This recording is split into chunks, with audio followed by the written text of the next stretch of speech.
ជាបន្តទៅទៀតនេះនាងខ្ញុំសូមអញ្ជើញលោកយមមុនថេ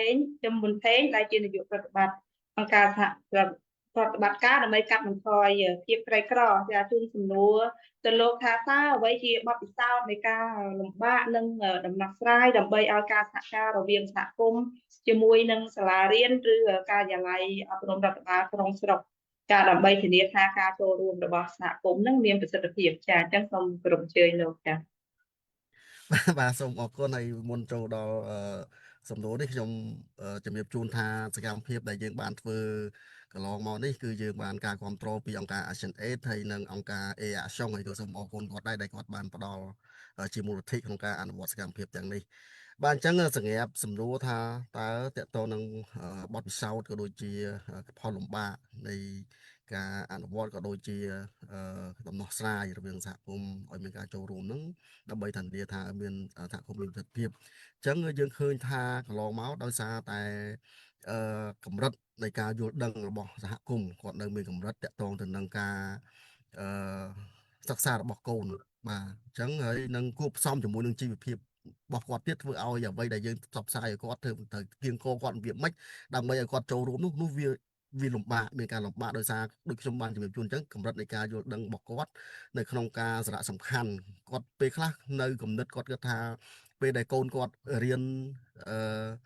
ច្រើនទៅក៏មិនដឹងថាគាត់ទៅធ្វើអីអញ្ចឹងណាបាទហើយ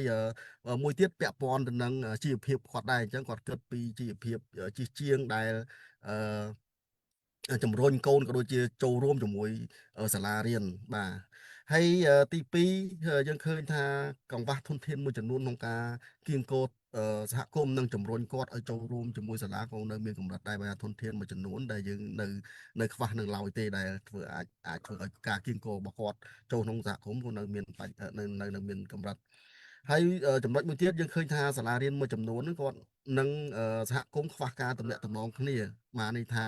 មិនទាន់បានទំនាក់ទំនងគ្នាបានល្អទេហើយដោយសារតែកិច្ចការរៀងខ្លួនបានន័យថាដូចខ្ញុំបានជំរាបជូនមកអញ្ចឹងសាលាគាត់នៅដោយសាលាទៅសហគមន៍គាត់ឲ្យសាលាគុំទៅគាត់អាចបាន connect គ្នាឬក៏គាត់អាចតាមរយៈអីគេហៅថាសម្បត្តិឬក៏កិច្ចតែងការបោះនៃកិច្ចនេះជាមួយសិស្សហ្នឹងគាត់នៅទេគាត់អត់ទាន់បានទំនាក់ទំនងគ្នាបាននៅឡើយទេហើយមួយទៀតចំណុចមួយទៀតគឺការគ្រប់គ្រងពីអាជ្ញាធរមូលដ្ឋានជាមួយនៅសាលាក៏យើងនៅឃើញថានៅមានកម្រិតដែរបែរថាអាជ្ញាធរមូលដ្ឋាន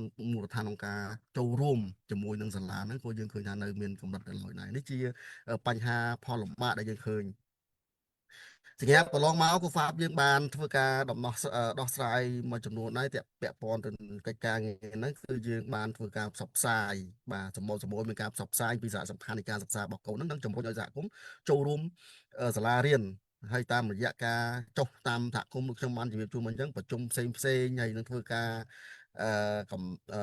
ការកំណត់មេដាបេដាជួបនឹងបញ្ហាលំបាកផ្សេងរហូតដល់យើងផ្ដល់ជាកញ្ចប់ថវិកាអឺជូនទៅដល់សាលាក្នុងការរៀបចំជាបុណ្យផ្កាបែរថាសាលាគាត់ធ្វើបុណ្យផ្កាជារៀងរាល់ឆ្នាំគាត់បានលុយមកគាត់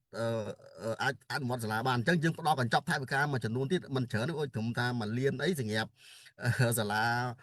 កន្លងមកហ្នឹងហើយគាត់យកទៅធ្វើបុណ្យផ្កាទៅដើម្បីគៀងគរឲ្យសហគមន៍គាត់ចូលរួមរត់ទៅច្រើនបាទមួយទៀតក៏យើងបានធ្វើការផ្សព្វផ្សាយដល់សហគមន៍បន្ថែមតាមរយៈការធ្វើសកម្មភាពនានានឹងដើម្បីឲ្យជំរុញឲ្យមានបិតាយកទៅប្រាក់ក្នុងការសិក្សារបស់កូននិងមានការចូលរួមចំណែកជាមួយសាលាផងដែរហើយយើងក៏បានសមូលជាមួយនាយកសាលាក៏ដូចជាបិតាឲ្យមានឱកាសអាចចិត្តគ្នាបាទ